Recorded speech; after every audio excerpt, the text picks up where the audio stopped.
Salut à tous, ici Frédéric Morel. Bienvenue sur ma chaîne dédiée à la science et aux découvertes scientifiques. Si vous êtes passionné par l'exploration de notre univers et les avancées scientifiques, pensez à vous abonner. Aujourd'hui, on plonge dans un sujet fascinant qui repousse les limites de notre compréhension. Bonjour Allons-y. à tous. Aujourd'hui, je vous propose d'explorer un sujet crucial, la décarbonation de l'aviation et comment relever le défi des carburants durables. Saviez-vous que le secteur aérien représente environ 2 à 3% des émissions mondiales de gaz à effet de serre? Dans cette vidéo, nous allons plonger dans les différentes solutions qui s'offrent à nous pour réduire l'empreinte carbone des avions, en mettant l'accent sur les carburants alternatifs et les innovations technologiques. Restez avec moi pour découvrir comment l'industrie aéronautique peut évoluer vers un avenir plus durable. La décarbonation de l'aviation est un sujet majeur, incontournable et fortement débattu au 54e Salon du Bourget qui se tient actuellement. Et sans surprise, de nombreuses initiatives sont à l'étude pour relever ce défi environnemental sans précédent. L'incorporation de carburants de synthèse dans le kérosène est une des solutions que pousse la Commission européenne. Mariano Moral, directeur, Technical Account Management, Aerospace and Defense, Global, chez Ansys, nous éclairer sur ces deux thématiques. Et le lien entre simulation numérique et carburant durable. Il y a quelques semaines, l'Union européenne, UE, annonçait avoir trouvé un accord autour du programme Refuel Aviation, qui doit rendre obligatoire l'incorporation d'une proportion de carburant durable dans le kérosène exploité par les acteurs du transport. Il s'agit là d'un des leviers incontournables pour atteindre la décarbonation du transport aérien, principalement parce qu'ils sont utilisables dans les moteurs actuellement en service et ceux en développement. Concrètement, d'ici 2 ans, tous les vols au départ d'un aéroport de l'UE seront obligés d'intégrer au minimum 2% de carburant d'aviation durable, aussi appelé SAF, pour Sustainable Aviation Fuel. En 2030, cette part devra augmenter à 6%, pour atteindre progressivement les 70% d'ici à 2050. Cet accord historique constitue en effet une première étape vers une décarbonation significative de l'aviation. Toutefois, il demeure des points de vigilance, parmi lesquels le coût plus élevé des carburants durables. Cela étant dit, pour atteindre l'objectif de neutralité carbone d'ici 2050, il faudra encore travailler sur d'autres aspects, notamment celui de la performance des moteurs, qui tourneront avec des combustibles de nouvelle génération, la production d'hydrogène et des électricités décarbonées, analyse Christophe Bianchi, Chief Technologist Ansys. Plutôt que de résumer les différentes initiatives de fabrication de carburants durables et voir comment les industriels comptent les produire de façon aussi neutre que possible, nous nous sommes intéressés au rôle de la simulation numérique. Nous avons donc souhaité, avec Ansys, comprendre comment la simulation peut accompagner le développement de ces nouveaux carburants et aider à relever plusieurs défis, dont l'incorporation de ces carburants de synthèse dans le kérosène et, plus généralement, comment la technologie peut agir plus efficacement sur l'empreinte écologique globale de l'aviation avec le jumeau numérique. En effet, aujourd'hui, la technologie permet de comprendre les propriétés thermodynamiques des mélanges de carburants et de leur performance en vol afin de concevoir des moteurs et des systèmes de propulsion. La parole à Mariano Moral, directeur, Technical Account Management, Aerospace and Defense, Global, chez Ansys. Futura, c'est quoi un carburant durable? Et y a-t-il plusieurs sortes de carburants durables? Mariano Moral. Les carburants durables sont des carburants alternatifs qui sont moins néfastes pour l'environnement que le kérosène sur l'ensemble de leur cycle de vie. Parmi ces carburants durables, nous pouvons citer des biocarburants ou même de nouveaux carburants comme l'hydrogène. Les biocarburants peuvent être fabriqués à partir de déchets alimentaires, agricoles ou encore grâce à la biomasse. Ces méthodes de production émettent beaucoup moins de CO2 que l'extraction et le raffinage du pétrole. C'est pourquoi ils sont considérés comme une alternative solide aux carburants traditionnels. Concernant l'hydrogène, son utilisation comme carburant est très attrayante. En effet, les piles à combustible à base d'hydrogène ne rejettent aucune émission, fonctionnent silencieusement, ne posent aucun problème de charge et ont un bon rendement thermique, jusqu'à 60%. Cependant, le défi principal est que la densité énergétique de l'hydrogène est faible. Cela signifie que pour obtenir le même niveau de production des énergie, un volume plus important d'hydrogène doit être stocké dans le véhicule. Futura, quelles conséquences pour les moteurs actuels? Mariano Moral. Aujourd'hui, quasiment tous les moteurs d'avion, quelle que soit leur génération, peuvent fonctionner avec des mélanges de kérosène et de carburants alternatifs, comme les biocarburants.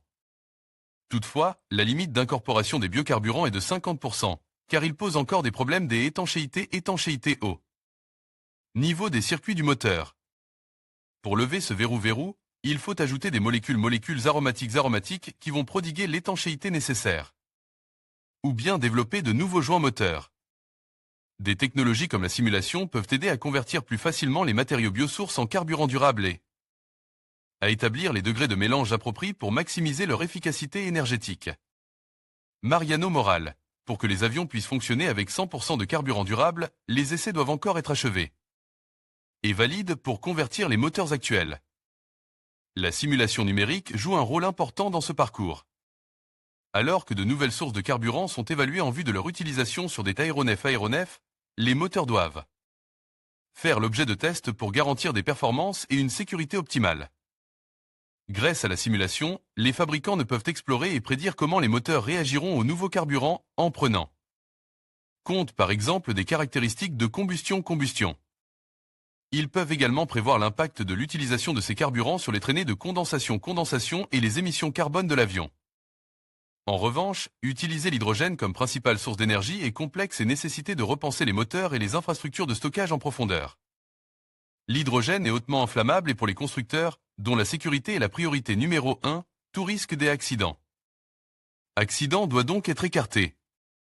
En outre, il est 4 fois plus volumineux que le kérosène à densité énergétique égale. Pour gagner de la place, il faut le conserver sous forme liquide dans des réservoirs à moins 253 degrés Celsius, très énergivores. Qui plus est, l'hydrogène est volatile et nécessite des matériaux innovants, capables d'empêcher les fuites et de résister à des conditions extrêmes. Enfin, l'efficacité énergétique globale du système de propulsion doit être améliorée, car la transformation de l'hydrogène en électricité grâce aux piles à combustible engendre des pertes. En s'appuyant sur la simulation, les industriels peuvent comprendre les interactions entre le contenant et le contenu afin d'identifier tous les risques de défaillance, corriger les erreurs et améliorer les performances et la sécurité des produits. Mariano Moral. C'est un très bon début pour des résultats à court et moyen terme, mais cette initiative seule ne permettra pas d'atteindre l'objectif de décarbonation de l'aviation. Pour ce faire, d'autres pistes doivent être envisagées. Par exemple, diminuer le poids des avions est l'une des solutions privilégiées pour réduire la consommation de carburant, in fine.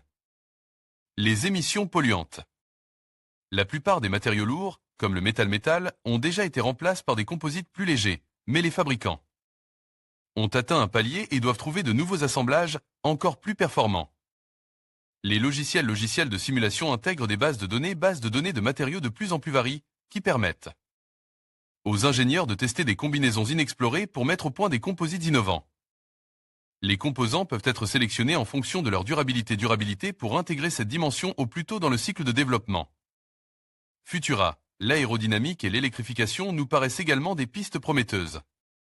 Mariano Moral. Effectivement, l'aérodynamique est une voie prometteuse à suivre pour limiter les besoins en carburant.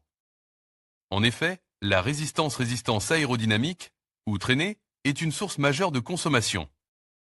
En simulant les écoulements des RR sur la structure externe de l'avion, il est possible d'étudier l'impact d'un changement de géométrie ou de matériaux sur l'énergie déployée et ainsi définir le design le plus efficace.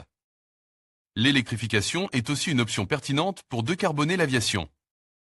Pour ce type d'aéronef, le défi consiste à optimiser la taille et le poids des batteries, car elles possèdent une densité énergétique moindre comparée au kérosène. Bien entendu, ce désavantage est compense pour les avions hybrides dont les batteries sont soutenues par un moteur thermique. Moteur thermique conventionnel, mais passé au 100% électrique ne peut être envisagé que pour de petits appareils et sur de courtes distances. L'autre défi est écologique, puisque l'extraction des matières premières nécessaires aux batteries, lithium, cobalt, etc., est très polluante.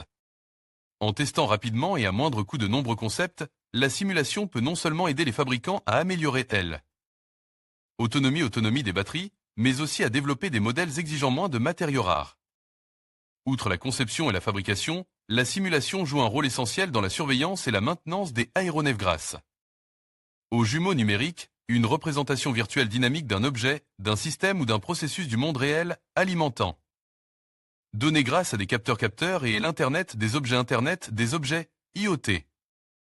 Le jumeau numérique va donc se mettre à jour à mesure que l'objet réel évolue, permettant de rendre compte de ses performances en continu. Plus important encore, le jumeau numérique est une solution de pronostic capable de prendre en compte l'historique de l'objet pour prédire son comportement futur. Un atout essentiel pour prévoir la durée de vie des composants et, ainsi, rationaliser les opérations de réparation et de remplacement. L'autre avantage est qu'il peut s'appliquer à toutes les échelles, pistes, avions, aéroports, etc. Ce qui permet de regrouper tout à l'écosystème de l'avion au sein d'un même environnement de travail et d'agir plus efficacement. Sur l'empreinte écologique globale. En conclusion, décarboner l'aviation représente un défi majeur qui nécessitait une collaboration étroite entre les gouvernements, les entreprises et les chercheurs. Les carburants durables, bien qu'encore en phase de développement, offrent une lueur d'espoir pour réduire l'empreinte carbone du secteur aérien. En investissant dans l'innovation et en adoptant des politiques favorables, nous pouvons transformer notre façon de voyager tout en préservant notre planète. L'avenir de l'aviation durable est entre nos mains, et il est essentiel d'agir dès maintenant pour garantir un ciel plus propre pour les générations à venir.